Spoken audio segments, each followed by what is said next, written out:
क्या आपको पता है ऋषि मुनि जैसे लोग अधिकतर नदी किनारे के जंगलों में ही तपस्या और ध्यान क्यों करते थे? आइए मनुष्य, पृथ्वी, ब्रह्मांड आदि के विनाश को रोकने के लिए, मनुष्य, पृथ्वी, ब्रह्मांड आदि के उज्जवल भविष्य को बनाने के लिए, मनुष्य, पृथ्वी, ब्रह्मांड आदि के भूत, वर्तमान व भविष्य के सत्य को जानते हुए सभी प्रकार के ज्ञान के साथ साथ सभी प्रकार के सर्वश्रेष्ठ नियमों के बारे में भी जानते हैं तथा साथ ही इन नियमों को सभी की सुविधानुसार लागू भी करते हैं। चलिए शुरू करते हैं।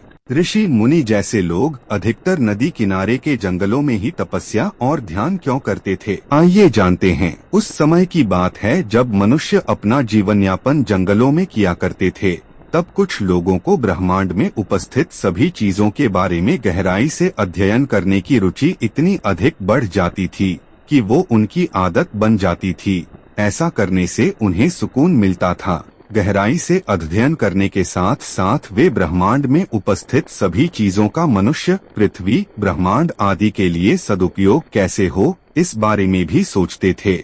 इसलिए वो लोगों को जीवन जीने के नए नए तरीकों के बारे में बताते रहते थे तथा सभी चीजों के बारे में नई नई जानकारियां भी देते रहते थे तथा बातचीत के दौरान लोगों से अत्यधिक सवाल जवाब भी करते थे जो मनुष्य, पृथ्वी, ब्रह्मांड आदि के उज्जवल भविष्य को लेकर होते थे। लेकिन इन लोगों के द्वारा दिया गया ज्ञान उस समय लोगों को उपयोगी नहीं लगता था तथा लोग इनके अत्यधिक सवाल जवाबों से भी परेशान थे, जिस वजह से लोग इनसे बातें करना या इनके साथ रहना पसंद नहीं करते थे।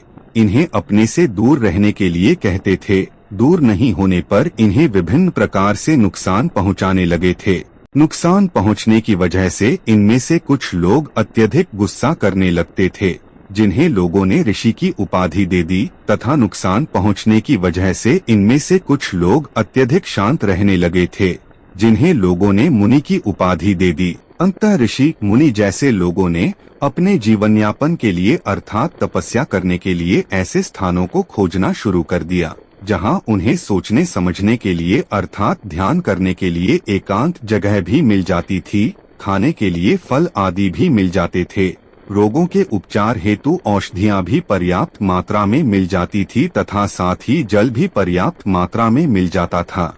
तब ऐसे स्थान अधिकतर नदी किनारे के जंगल ही हुआ करते थे। ऐसे स्थानों की प्राकृतिक सौंदर्यता जो आँखों को सुकून प्रदान करती थी, प्राकृतिक ध्वनियाँ जो कानों को सुकून प्रदान करती थी और प्राकृतिक वातावरण जो मानव जीवन के लिए उपयोगी होता था, ऋषि मुनि जैसे लोगों को आसानी से मिल जाता था। ऐसे विभिन्न कारण ऋषि मुनि जैसे लोगों के ध्यान को मनुष्य, पृथ्वी, ब्रह्मांड आदि की तरफ आकर्षित करने के लिए अत्यंत उपयोगी सिद्ध हुए।